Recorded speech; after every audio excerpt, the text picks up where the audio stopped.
All right, ready or not, we are live once again on the CBG radio podcast brought to you by Consistency Breeds Growth. I'm Joel Jacobs, and as always, I'm joined by Justin, the WOD nutritionist, and the lovely Gab. Hello. Also, again, my favorite coach. I feel like I have to say that every time. So You do, please, every time. she threatens me, people. I have to say that she's my favorite coach, or she'll get me. All right, so we have got a good show. I think I'm excited about it.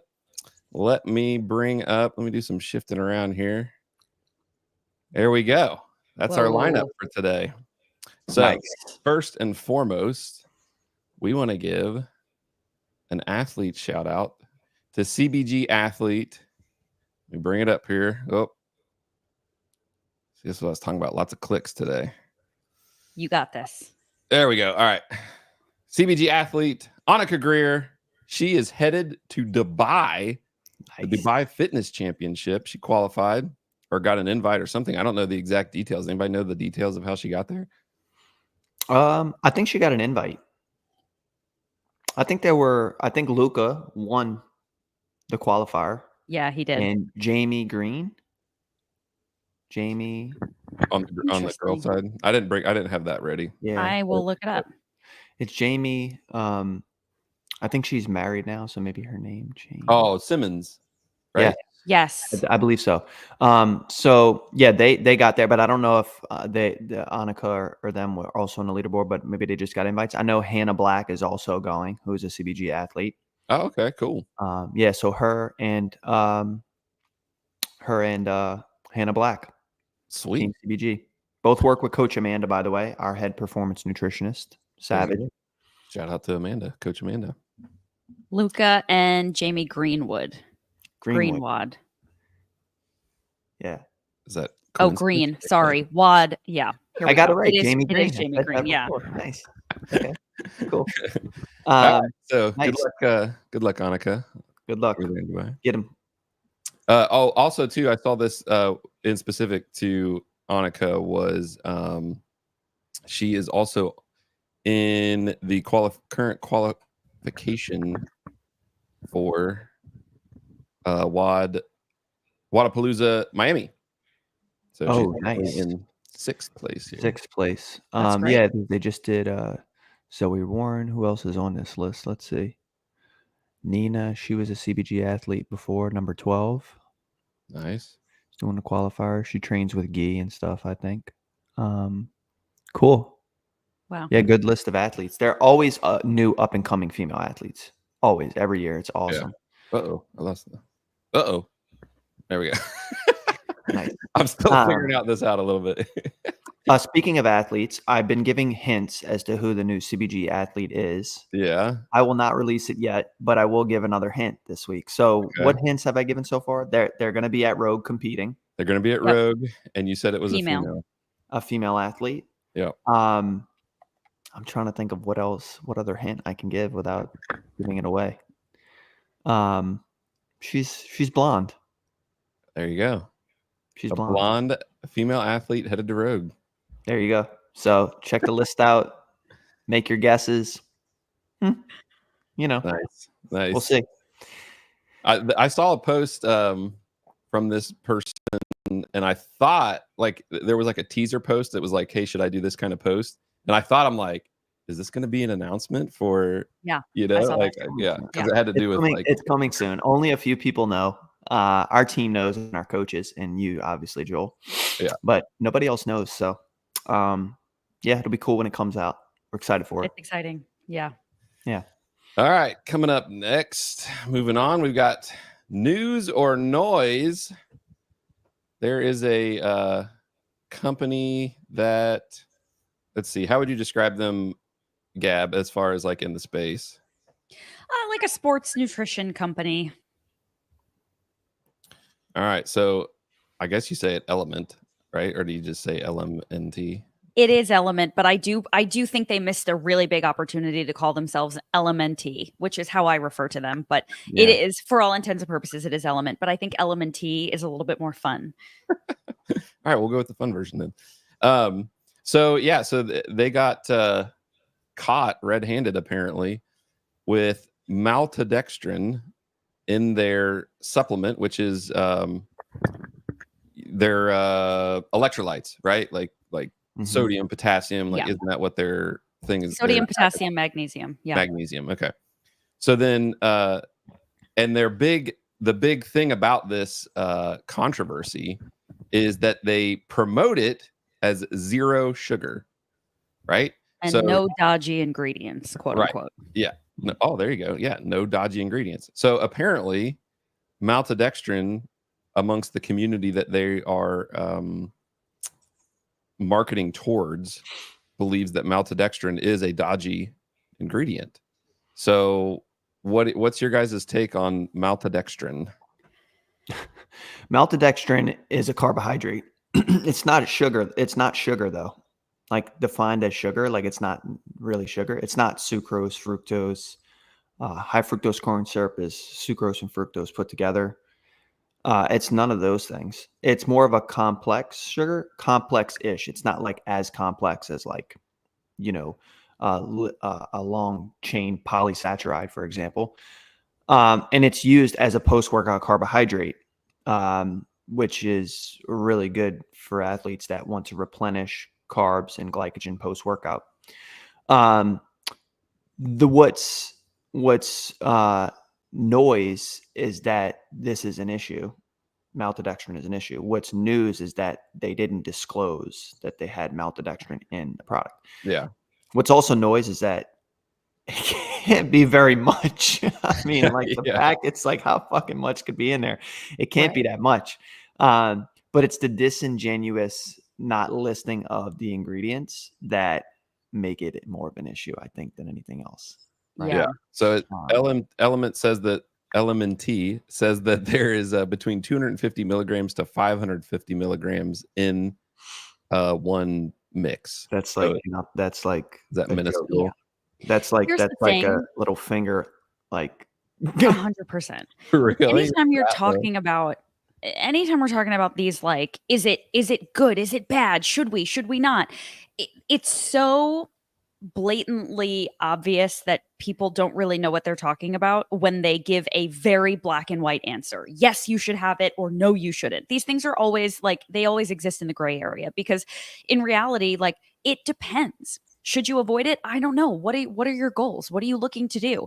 Maltodextrin is in any kind of like intra-workout carbohydrate. If you're taking a GU for my runners that are training for marathons, or stroopwafels, or anything that is a fast digesting carbohydrate, you're taking in maltodextrin. And though it's great in that context, if you are not looking to replenish your carbohydrate stores, or you aren't looking for a fast-acting carbohydrate, then no, you should not have it. That doesn't make it bad or good or positive for your health or negative for your health. It just depends on what it is you're looking for. So if LMNT had advertised this as an intra-workout, not just an electrolyte replenishment supplement, but also a glycogen fast-acting carbohydrate replacement supplement, then it would be fine. And they would have just had to have made that a little bit more clear on their packaging. So is it great that they conveniently left out this ingredient that a lot of their people, these people that do keto or that are like, 0 sugar or whatever. Again, it's not a sugar, but it behaves in a similar way in the way that our bodies kind of take it in. Keto. Yeah, that makes sense. Yeah. I would be then pissed. Yeah, they should have disclosed it. Keto, and then I found that stuff. I'd be pissed. Yeah. Right. So they should have just explained it better and not tried to hide it. If, allegedly that's what happened. But like, is it good or bad? Should we boycott it, never have it again? Like, it depends. It really just depends. So I hate when people do this, like, yes, always, or no, never. Nothing is that black and white. It just simply is not. Does it, so what about, is that enough of, well, talking about the amounts, I thought this was kind of funny just from a word standpoint. Mm-hmm. I mean, I like Brian Spinn. I think he's good in the space, but the wording sometimes from journalists, right? Yeah. LMNT has admitted that its products have up to 100 times the maltodextrin than what they thought just a couple. So I'll give you a sense. Let me get this. See the point of this pen? Yeah. That's 2.5 milligrams, which would be 100 times less. That's 2.5 milligrams. Just that little tip right there. Wow. Yeah, I've weighed out 2.5 milligrams multiple times. I was an organic chemist for years. That's 2.5. 250 is about the size of a penny. Okay. So it's probably taking up, the packets, maybe a tenth of the total amount of, right? Okay. That's in a packet, about the size of a pen, like just the surface, like of a penny. 500 milligrams is probably like a nickel, a little bigger. Okay. Yeah. So I mean, 250 to 500 between a penny and a nickel versus 2.5, which is that. I don't know, man. That's a 100 times difference. Yeah. Let me ask you this. How many athletes do you think, and I don't just mean elite athletes, like how many CrossFitters do you think are actually successfully on a keto diet or in ketosis to a point where this amount of maltodextrin would completely, derail all of their hard work? I don't think that 250 milligrams of maltodextrin would kick you out of ketosis, to be honest. Yeah. Okay. That was going to be part That's of the my first question, thing. too. I don't think it's going to kick you out of ketosis. I know we're, when they're like, hey, I'm keto, I'm this, I'm that, or I'm paleo, right? It's not technically in the pit, but like, first off, nobody's really following. They're like, oh, I'm paleo. You put maltodextrin and they have pizza on the weekends. Like, get the fuck out of here, right? So, like, Right. you know what I'm saying? It doesn't make sense. And then you're also like, if you're in ketosis and you have LMNT daily, I don't think you're going to get kicked out of ketosis. It's just such a small amount. You can look up to see what 500 milligrams of maltodextrin correlates to in carbs, like actual grams of carbohydrates, and see what it is. But my guess, it's very low. It's not much. Let me look it up. So apparently Hiller put out a video. Andrew Hiller put out a video yesterday. I haven't got a chance to watch it yet, but Gab was saying he was going a little bit scorched earth on the whole situation because, but Justin, it spikes your blood sugar. Like, is that enough? Do you think that like, my thing on that kind of statement would be someone that's like legitimately diabetic. Like, would that be something that they need to be concerned about? Even that, it's so little. And a lot of people that are type 1 diabetics, for example, they have insulin pumps readily available that they have on them at all times. Like, they're monitoring their blood sugar. Someone with type 2 diabetes, I mean, do I need to say any more? If you have type 2 diabetes, you're probably eating a lot of other things that are not good for your health that contributed to that. 250 milligrams of maltodextrin are not going to do anything significant to your blood sugar. And keep in mind, the way blood sugar works, right? It's not just that thing you eat. If you just drink that in isolation, it has a certain like delta in terms of like the blood sugar it raises to. But if you eat it with other foods, that slows down the blood sugar spike. So like if you have it with fat, it's like almost negligible. The amount matters. This amount is so significantly low. It's probably not going to do much to your blood sugar. Did you look up the grams? Yeah, so it seems like the only thing I can really get from here is that because maltodextrin is entirely a carbohydrate, it's like a 1-to-1. Yeah. Well, it looks like there's 2 grams total of carbs in this. Right. That's probably from the maltodextrin. That would be my guess, right? Unless they disclose that they have something else in here, citric acid. Yeah. Yeah, no, it's probably from the maltodextrin. They just don't list it in the ingredients. I mean, look, a tenth of it, right? A tenth of the packet being maltodextrin, they should disclose that in the ingredients, right? 100%. Yeah. But that's where the 2 grams of carbohydrates are coming from. Wouldn't that? It's from that. So it's 2 grams. That's it. Wouldn't that set off some kind of red flag for them? Like, how does this have carbs in it? Or is there? Sometimes things just have such a small amount, though. It's like doesn't raise any like, oh, wonder what that is. But Yeah. you're right. I mean, it's supposed to be an electrolyte drink, right? Sodium, potassium, magnesium. That's what it's used to rehydrate athletes. And so when you look and you see 2 grams, you're like, well, I wonder where those grams are coming from. And now it's clearly from the maltodextrin, right? Yeah. So that's interesting. I want to raise a question here while we're talking about like everybody concerned about their blood sugar levels and whatnot, and kind of how that's happening and how we control it.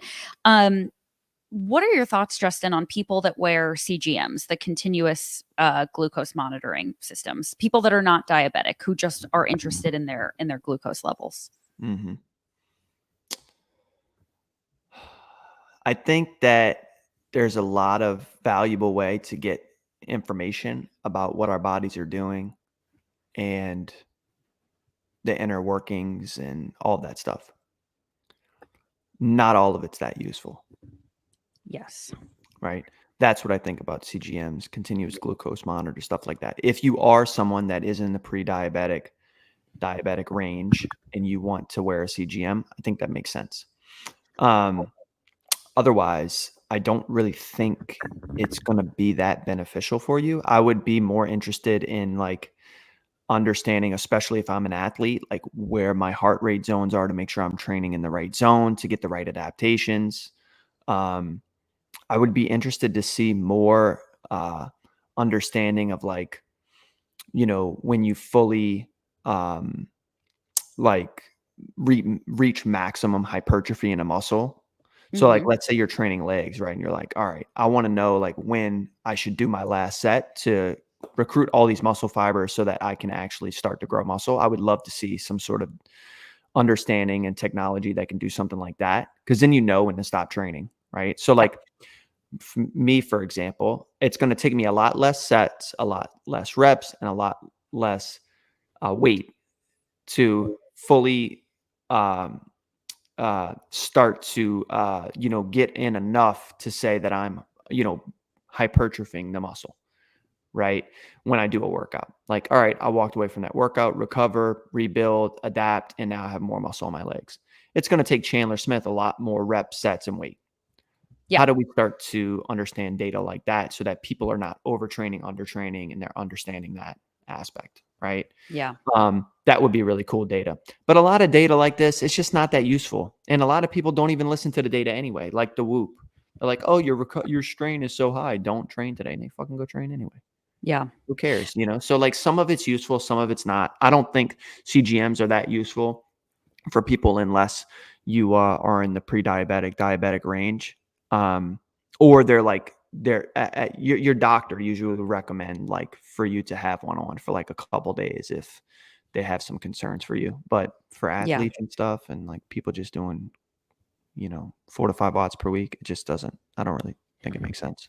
I totally agree. I think there is this like demonization of blood sugar spikes and falls for people that are not diabetic, which is kind of the reason that we have a pancreas and why it secretes insulin. Like we are designed to have blood sugar spikes and falls. And for people to be like avoiding fruit or avoiding carbohydrates because it's going to spike their blood sugar. It's like we are not designed to have blood sugar that is, you know, at a very baseline level all the time. That's not how we operate. No. And so I think this demonizes a lot of things that are really healthy and beneficial in the, you know, typical person's diet. And I think it's the devil's greatest scam, if I'm being honest with you. Like, I can't believe that people are paying to have one of these inserted unless it's for a medical reason. Yeah, it makes no sense. And insulin, keep in mind, is a hormone, right?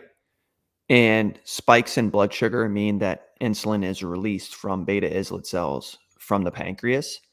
And insulin being a hormone, keep in mind, it's a growth hormone, meaning like it helps recruit protein muscle synthesis, build muscle, do all those things. Why wouldn't you want that? Like, it just doesn't make sense. You want that. You want spikes in blood sugar, insulin's released. Now your body's fueling, it's transporting things to active muscle tissue to adapt, get better, build strength, build muscle, like get glycogen into muscle cells, like do all that cool stuff, right?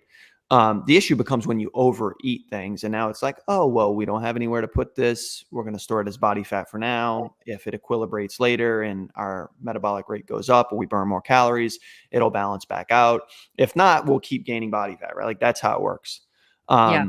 So that's it. I mean, it's pretty straightforward. So yeah, I think there's a hack culture, right? Like we're going to biohack our bodies and we're going to do that. And like, you can't. We are the most complex system imaginable. And like, you just really can't hack it. You can try and maybe you can do it for a little bit, but at the end of the day, nature is always going to win out, right? Like we're designed to do this and you can cause some damage, but it's very hard to like improve what's an already perfect system. Yeah, the hacks are in the work you're avoiding, basically. Yeah. That's it. I love that. Yeah, that's what it is. Nice. Yep. All right, so I think we've kind of segued into Coach's Corner here. So I kind of want to keep this going a little bit because I found this quote here. He says, "I had a cinnamon roll recently, and my blood glucose doubled in 60 minutes. The monitor helps you understand the cost of the decisions you are making." So my thought is you need a glucose monitor to know that you probably shouldn't eat a cinnamon roll unless it's around the time of a workout. Like, is the timing of a workout what's important about the carbs that you intake and the spike of the insulin? Is that part of the because you talk about like the carb timing a lot. Mhm. So is that why someone might feel bad because they down a cinnamon roll and then go sit down and their body's like ready to go and they're like, not moving? Like, does that have something to do with it? Yeah. Yeah, I don't think that people need monitors like this to know that, like, because like it doesn't matter. You had an apple, your blood glucose would have went, oh, I had an apple. It's the same thing. It's carbs. It's carbs that does it. All carbs get broken down into glucose or fructose. We already went over this. I went over Right. this with Hiller. And then your blood sugar spikes. When your blood sugar spikes, insulin's released, lock and key, boom, it distributes things where they need to go. If you eat too much, that's where things are stored as body fat. If you eat too little, it's where you burn, you lose body fat, right? Or muscle or whatever it is, right? But you actually are going to lose weight. And that's it. I mean, it really doesn't make sense to have these monitors just to know that you shouldn't be eating cinnamon rolls frequently and all the time and all that. We know that already. Yeah. Yeah. And if you need a device to tell you that eating a cinnamon roll is probably not what your body is asking for, then like that's a totally different conversation. What you need is education, not more devices. What's going to happen next? Like you eat a cinnamon roll and the glucose monitor zaps you. Oh, you get jolted like, You oh, might be onto quit something eating that there, shit. man. Some You people might need be that. onto something. Some people need that. Yeah. Some people- You might have just came up with a business idea that'll battle against Ozempic. I'm trying to figure out. They had some sort of zap thing on Shark Tank like this, but it wasn't about food. It was about something else. That's I don't remember amazing. what it was.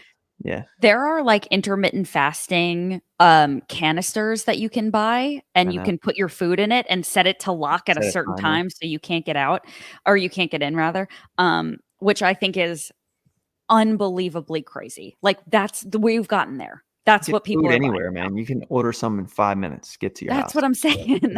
Like, okay, this food is locked up, but there's a whole wide world out here that I can go to if I really need to. It's Yeah. insane. Look at this cost of it, though. Look at this: $5 to $10 per day, or around $3,000 a year for a glucose monitor. For a CGM. Yeah. It's not worth it. Parts of the I device heard have to somebody be say, replaced. Parts of the device have to be replaced every couple of weeks or months. Go ahead, Gab. I recently had this conversation with somebody because I heard somebody say, like in the wild, that when they eat cherries, their blood sugar spikes, so they don't eat cherries anymore. And I was like, don't say anything, like just keep moving. And I couldn't help myself. And I was like, your blood sugar is going to spike anytime you eat a carbohydrate. It's supposed to. That's why we have a pancreas that secretes insulin. If it didn't, And you're you'd be better off- in trouble. You'd pass the fuck out. you would be diabetic, right? You'd Like be in trouble. that would Yeah. be a problem. Yeah. And people are just really avoiding these like very natural things. But I think what people need to understand is that at the end of the day, we live in a capitalist society. Everyone is trying to make money off of you and your fears and your insecurities and your nerves around your health and your well-being. So like common sense, right? Do you need this? Is it going to help me? Am I afraid of something that's natural? And I just wish people had more education around that. Because listen, if you just are a data nerd and you want to know the difference between a cinnamon roll and cherries as it pertains to your blood glucose, okay, fine. You're going to be disappointed when the data shows you that it's really not that exciting. But like these people that are preyed upon because they're afraid, or they think that this is going to help them be healthier, or God forbid they are associating health with virtue, right? Which is my favorite, where they're like, I'm going to be a better person if I only eat things that don't spike my blood sugar. it just like you have to know that you're just contributing to, this CEO's kids college fund at this point. Yeah. All right. All right. So we'll segue maybe into this next question. Yeah. Mic drop. Drop your mic right now. Yeah. Oh, it'll be loud. Sorry for the noise. So, all right. So our first question then is kind of in this same topic here as we're in the coach's corner question and answer. So what is the difference between real sugar and quote unquote fake sugar? Fake sugar. Well, by fake sugar, I sure they mean like the sucralose, the additives, the stevias, like some of those things, right? That's what I would think. Yeah. Yeah. So real sugar actually has calories associated with it, right? It's derived naturally from foods like cane sugar, like a variety of fruits and vegetables. And fake sugar doesn't have any calories associated with it. It is some are natural, some are unnatural sweeteners that mimic the taste and sweet just feeling of sugar when you put it into your mouth. So if you are someone that is looking to lose body fat, okay, and you want to lower your overall calorie consumption, you may go for the quote fake sugar products more often, like a Diet Coke over a Coke, as an example, right? That's really the main difference. I mean, it's just natural, unnatural, just sweetening molecules that are added to. There was some in the LMNT, the bottom ingredient. It was a natural sweetener that's in there. That has 0 calories. It's just mimicked and like sugar, but it's not sugar, so it doesn't have calories. And that's really the main difference. Yeah. When it comes to health concerns, right, we have some research and some studies that show that in small amounts, these fake sugars are not necessarily detrimental to your health. I think there are definitely people that tolerate sugar alcohols better than other people. So if these things upset your stomach or give you adverse reactions, obviously you should stay away. But again, kind of like what we were talking about before, it depends, right? What are your goals? Because just like we were talking about with the maltodextrin, if you are looking for something in the middle of a long workout to increase your blood sugar levels and give you some energy, no, you don't want the quote unquote fake sugar, because it's not going to do to your body what the real stuff does. So, I've run ultra marathons before, and they'll have Coca-Cola on the course. And if they had Diet Coke, it would not do nearly the same thing as what regular Coke does, right? Yeah. But if you are not in the middle of a long workout and you're out to dinner and you're actually trying to lose some weight, some body fat, and recomp, then you're better off drinking the Diet Coke. Should you drink nothing but Diet Coke and do nothing but stevia and live on the sugar-free products forever? No, right? Obviously not. But it really depends on what you're going for. It depends on why, and it depends on what you can tolerate. So I don't like the fear mongering around these products. I think they're really useful, but I do think we need to use common sense and just make sure the majority of your diet is full of whole, natural, as unprocessed as possible foods. Common sense. What is that, Gam? Some people have it, Joel. Maybe someday you'll get some. All right. What is your favorite supplement? If you had to only have one supplement, I don't know how many you guys have, but if you only have one supplement that you can choose from, what's it going to be? I think Justin and I are going to say the same thing. I can guess it. Can I guess it? Do we want to go at the same time? Oh, should we? We'll go 3, 2, 1. Oh, countdown. Because I think I know what you guys are going to say. Well, let's do it then. Let's see. All right. 3, 2, 1. Creatine. All right. Nice. I said it too early. I thought we were going to go at 1. That was great. That was really exciting. Yeah. Hell yeah. Hey, but I've been paying attention, right? At least I can prove that I've been paying attention. You're getting it. Yeah. So proud of you. All right. There you go. Yeah. Creatine. Creatine's the best performance supplement out there. There's a lot of studies saying it helps with, post TBI, traumatic brain injuries for people, Alzheimer's, a lot of improvement in brain function, neuroplasticity, just a lot of that stuff, which is really great. It's already present in fish and a lot of meat products, but it's just not in the dosage needed. I think in like 8 ounces, 6 to 8 ounces is like 0.5 grams. Oh, so you'd have to eat. Yeah, you'd have to eat an outrageous amount. to get to 5 grams daily, which is the recommended. And so obviously we know the performance benefits. It converts ADP and ATP, which is our main, that's energy. That's exactly what energy is. Carbs get converted through ATP through the Krebs cycle. We get ATP from a lot of different sources. This is more of a direct source, and very quick, within 15 seconds, which is why it helps with 1 rep maxes, 3 rep maxes. It gives us that little push at the end of workouts because we used it at the beginning of workouts instead of using carbs.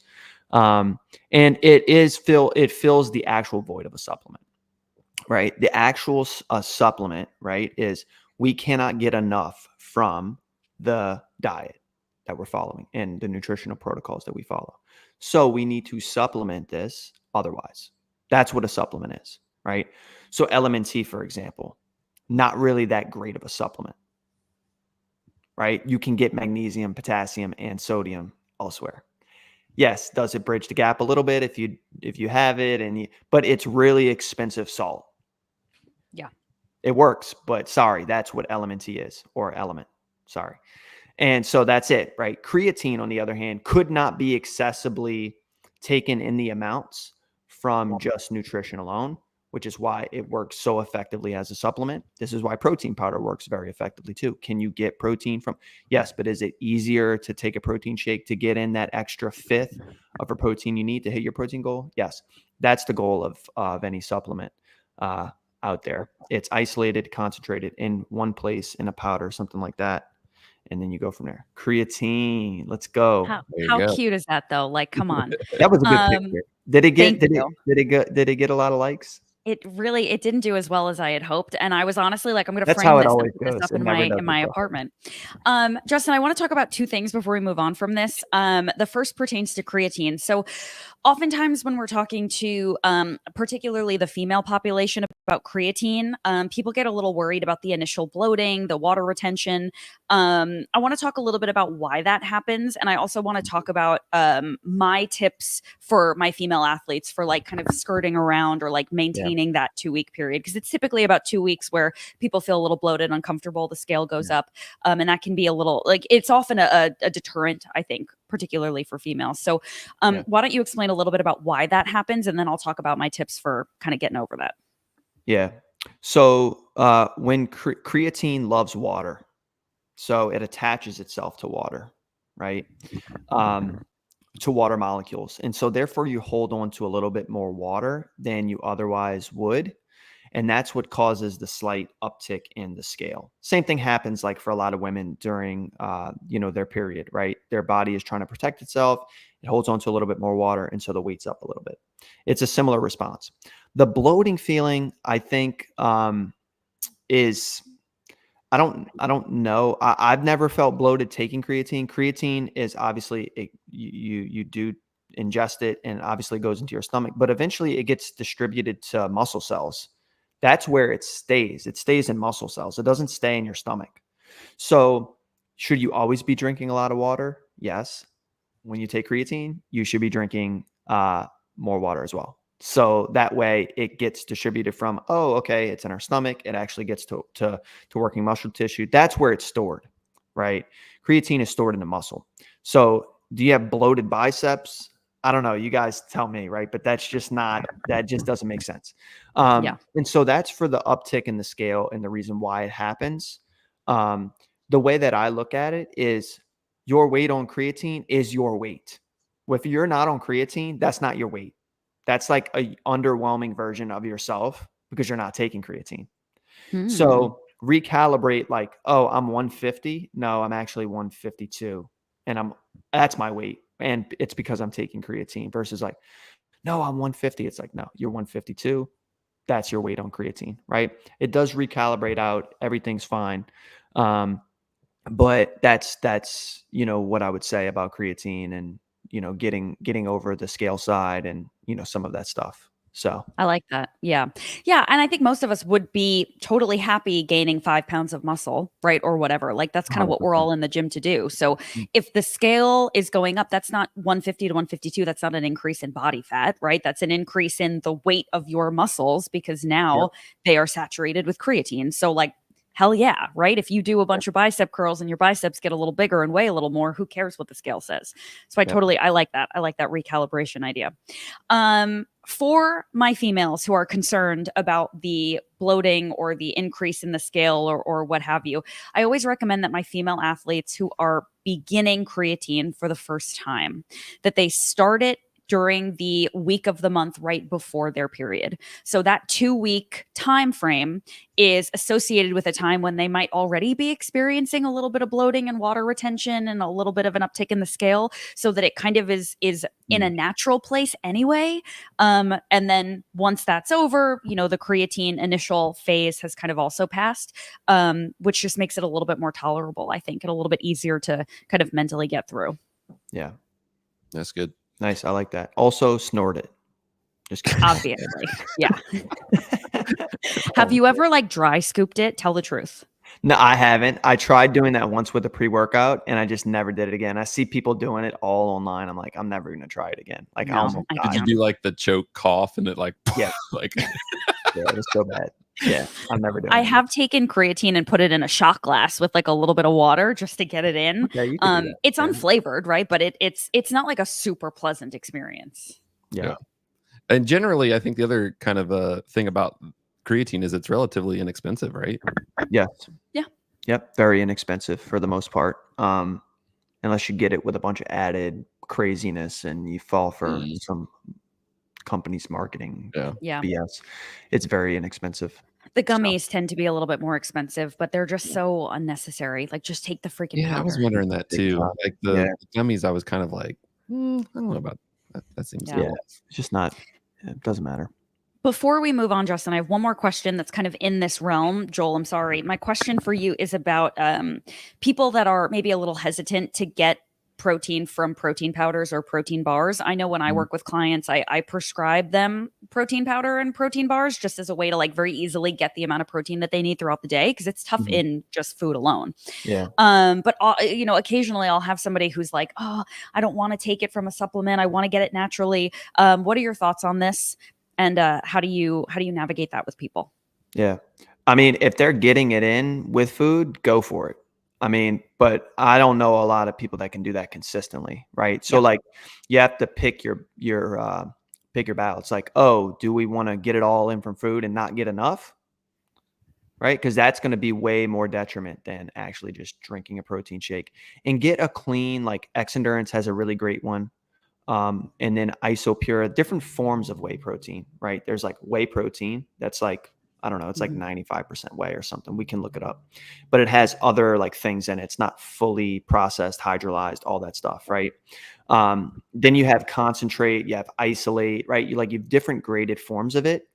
All of them are whey, which is a protein derived from milk. It's one of the 2 proteins found in milk, and dairy products. So the more pure you go, the less lactose is also in there. So if you're lactose intolerant, you may consider the Isopure or something like that a higher grade. This is the Extreme Endurance. This is a very clean one. And so, for those people, it's like, if you're not hitting your protein goal with food, you're not going to be maximizing muscle gain, fat loss, and like all of the other things that come and benefit from eating enough protein. Right. Satiety. Yeah. And so, feeling satiated and stuff like that. Right. So that's why I recommend a protein powder or a protein bar for almost anyone. And it's literally, like I said, it's literally just protein from milk put into powder and then put into a bag. Yeah. That's it. Cool. All right. Yeah. So, kind of circling back a little bit to the scale, the weight on the scale commentary, right? About being bloated a little bit from creatine, and that doesn't necessarily equate to body fat, right? And I think this question is probably going to be in the same vein of that. Just hearing what you guys have said before, do carbs cause weight gain? Yeah, it's a good question. So, weight gain, if you're depleted of carbohydrates and then you eat them, right? The way carbs work, it's be very similar to me taking a slice of bread, Okay. I take this slice of bread. I dunk it in water. It weighs a lot more after I dunk the piece of bread in water, right? Because the water like sucks in. It's like a sponge, right? That's what happens when you eat a piece of bread and you put it into your body, right? So for every gram of carbohydrate, you attach 3 grams of water. So if you're eating 250 grams of carbohydrates, that's 750 grams of water, right? We can do the math and add it in pounds. That's why. Don't make me do math. Yeah, we don't. We're not doing this right now. But that is why you'll see if you're depleted of carbs, then you eat carbs, your weight's going to go up, right? Also, keep in mind, this is not fat gain. So I don't know if they're in reference, do carbs cause fat gain? No, not in the absence of a calorie surplus, which is consuming more calories than we burn. So as long as you're at your carbohydrate amount, that's good for your body and good for your weight, your activity level, all that. Carbs do not cause fat gain. They can cause weight gain, especially if you're extremely depleted of carbs and then you eat carbs, because they attach to water directly, right? And this is what happens a lot with keto. People will stop eating carbs and they'll see a tremendous amount of weight loss, but not necessarily fat loss, because their body is literally excreting out, right? It's utilizing the carbs because that's what our primary energy source is first. They're utilizing the carbs. The water disassociates and detaches from the carbohydrate, and then the water is excreted. So you're losing all of this water when you're on keto, right? It's going. You're losing weight very quickly. You're crushing it. Then you come off of keto, you eat carbs again, and then your weight goes back to the exact same. You didn't lose any fat, right? That's the carb dynamic around water weight, fat gain, stuff like that. Yeah. Also, I think it's really important just to like put out there for everyone to understand, if we're talking about fat gain, right? Do carbs cause fat gain? Literally anything can cause fat gain if you are eating in a caloric surplus. There is not one type of food or one macronutrient or one anything that does it more than the others. You could argue that fat is 9 calories per gram versus 4 calories per gram for a protein or a carbohydrate, which is going to therefore get you to a surplus faster, right? With a lower volume of food. But anything can cause you to gain fat if you eat too much of it. So instead of demonizing certain things, we need to just be thinking about like portions and total intake. Because I think we're so quick to say that carbs are the problem. And you're right, Justin, it's a water issue. But it really is possible to gain weight with anything if you're eating too much of it. Yeah. All right. So again, this next one, these ones seem to be related now. So this could be, why is the scale so volatile? Yeah. I just did a video on this. Oh, did you? Like 10 reasons the scale could be up. Oh, yeah. There you go. It's on Instagram, but so creatine's one, carbs could be one, right? Creatine could be one, carbs. And this is water gain, right? 3 is you actually gain muscle. That's how the scale can go up or be volatile. For women, you obviously have, there's a lot of different variables there, right? You have your period, which is day 1 through 5. Then you have your luteal phase, right, which is day 5 through 14.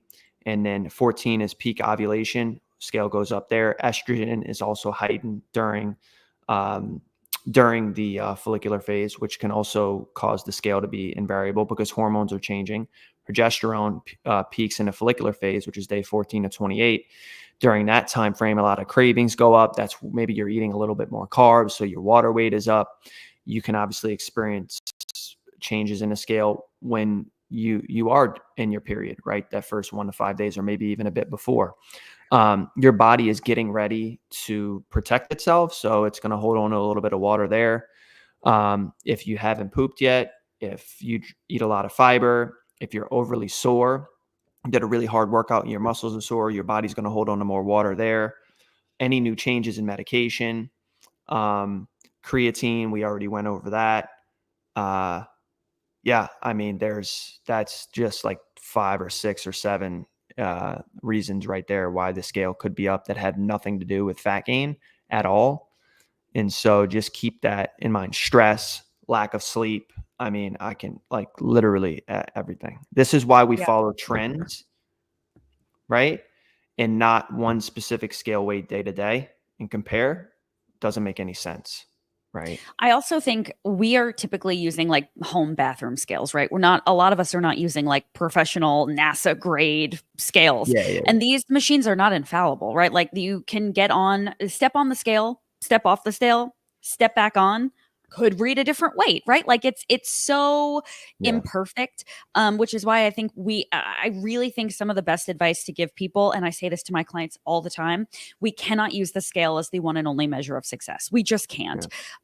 It's too sensitive to so many different things, but it doesn't provide any context. You don't step on the scale and it says up 3 pounds because you're constipated. Like it doesn't give you that. It just gives you the number. And then your imagination will have you running wild. And like if it told you why you were up, I'm sure you'd feel a little bit better, but it doesn't. So Joel, write this down because this is a brilliant idea. We're going to invent a scale that tells you why it is up or down.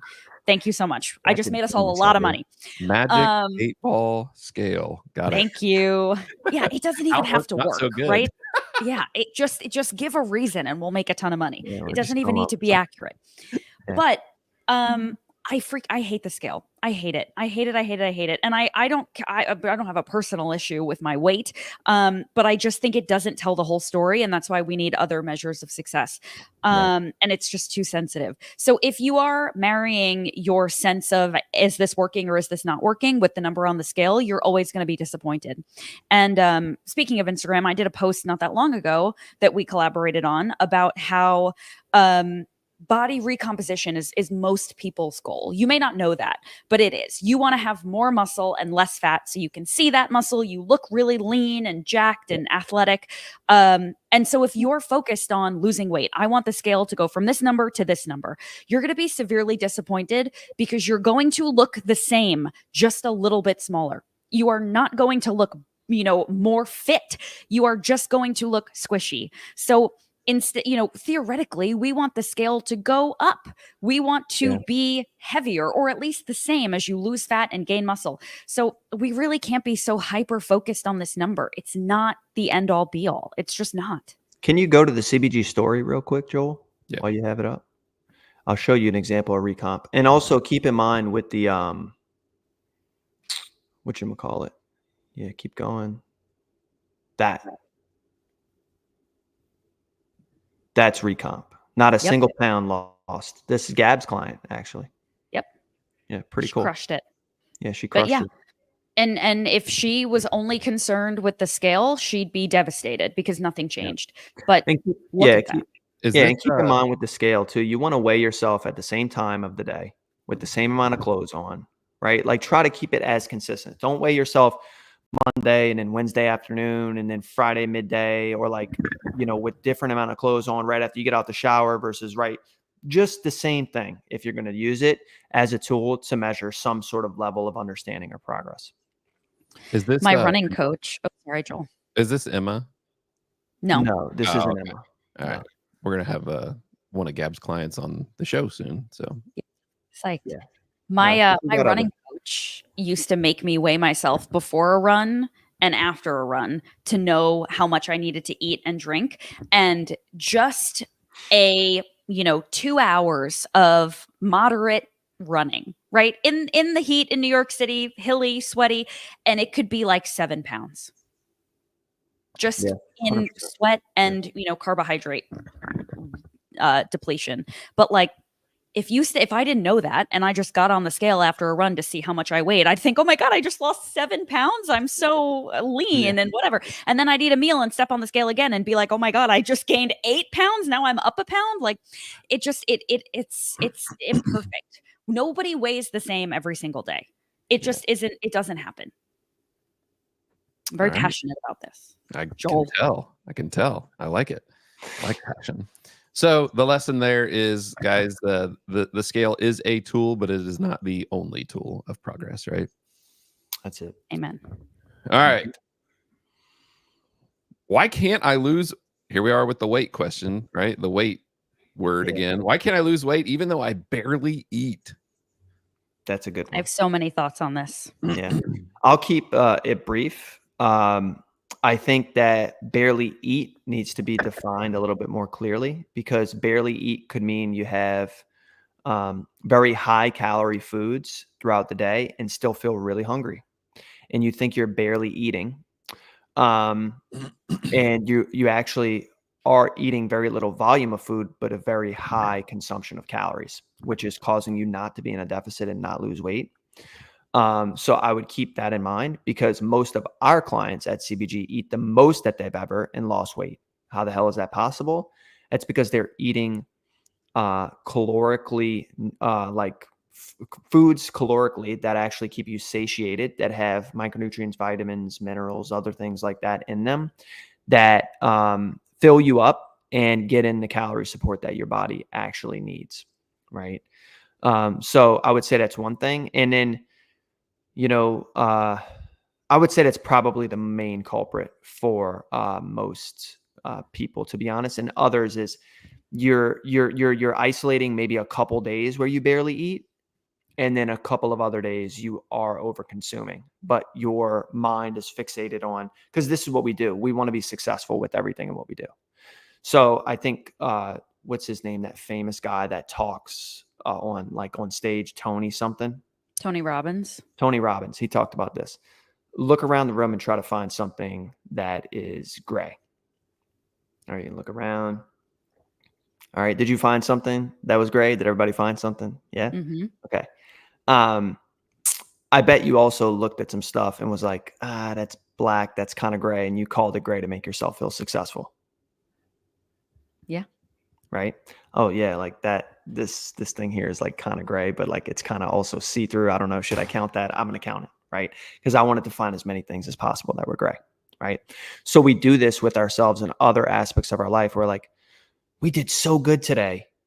We did so good today. Next day we didn't do good. Then we did good again, and we're like, the whole week we crushed it. Like we barely ate. How the hell didn't we lose weight? Because we want ourselves to be successful. We don't want to go to the root of like, oh, well, I actually didn't do great that day. Didn't do great that. You know what? That's it. That's why I'm not losing weight. Yeah. And we don't want to identify that and admit it to ourselves. And that's very hard to do, by the way.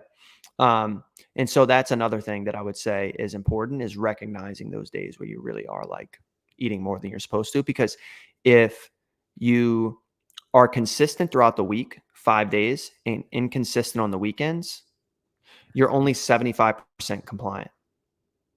So we talk about the 80-20 rule, right? I really like the 85-15, to be honest, but let's say 80-20, right? I'm a 90-10 girl, but okay. Yeah, she's hardcore. Tell me And about it. so I'm if your compliant weekend, hormones. Joel's like, man, yeah, I was 100% compliant on my phone with that. Yes, I was. Yeah. Okay. Every time you see him leave the camera, he's eating a bite. Joel, where'd you go? Oh, there you are. So yeah, it's 75% compliance if you're off your weekends. So just keep that in mind. It's you're not like, your body doesn't somehow like defy thermodynamics or some shit like that, and like you're barely eating and not losing weight. It's just not a realistic possibility. What's the Stanford starvation experiment, where they like quit eating? Like they lost weight.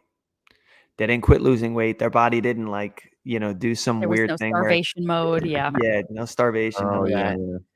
You need to be more diligent about what you're doing and get accountability from friends or whoever you need to like make sure that that's holding true and happening for you if your goals are important. Yeah. I also think it's important to point out that your metabolism is extraordinarily adaptable. So if you are in a deficit, right, and you have been in the same deficit for a really, really, really long amount of time, you're not in a deficit anymore. That's now just your metabolic rate.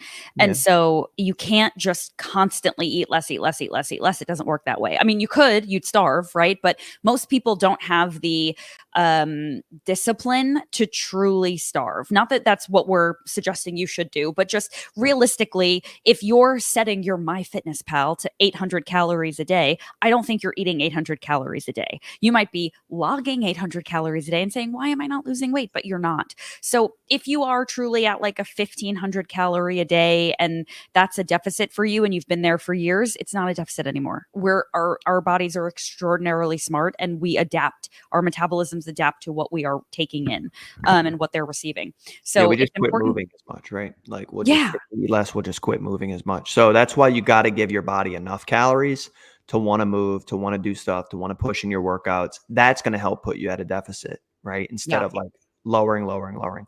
If you are going to go in a deficit and you want to be intentional, I like to see 300 to 500 calorie reductions at one time. That gives your body a reason to change. It's like, oh, we're keeping up this activity, this how much we do, 5 watts a week, this. We're going to drop 500, right? Now we know we're in a deficit because we're keeping the same activity and the habits we built with the workout side and our movement, and we've immediately made it drop. So you have to give your body a reason to change, right? That's important. So, and do it consistently. Yeah. And do it, right? Follow it. Don't just do it. Yeah, you got to do it. You have to, because those bites and nibbles add up, people. Mm-hmm. I was a bite and nibble guy. You were my kid's plate. I needed to clean the plate. I know, man. Those little nuggets always get me. You'd always get me. But I did better, right? I got it together. I stopped. We're all very proud of you. The funny thing was I with my kids, I'd always say, I'd take a bite of their food and be like checking it to make sure it wasn't poison, right? And I'd be like, all right, it's not poison. You can have it now. So I had to cut that out. Yeah. So if his kids are poisoned, the one time they get poisoned, I'm gonna blame you, Gab. Sorry, it's my bad. All right. Well, I think we have a hard stop today, right? At 9:30. So I don't know. I can do whatever. I don't know if Gab does, but I do have a hard stop at 9:30.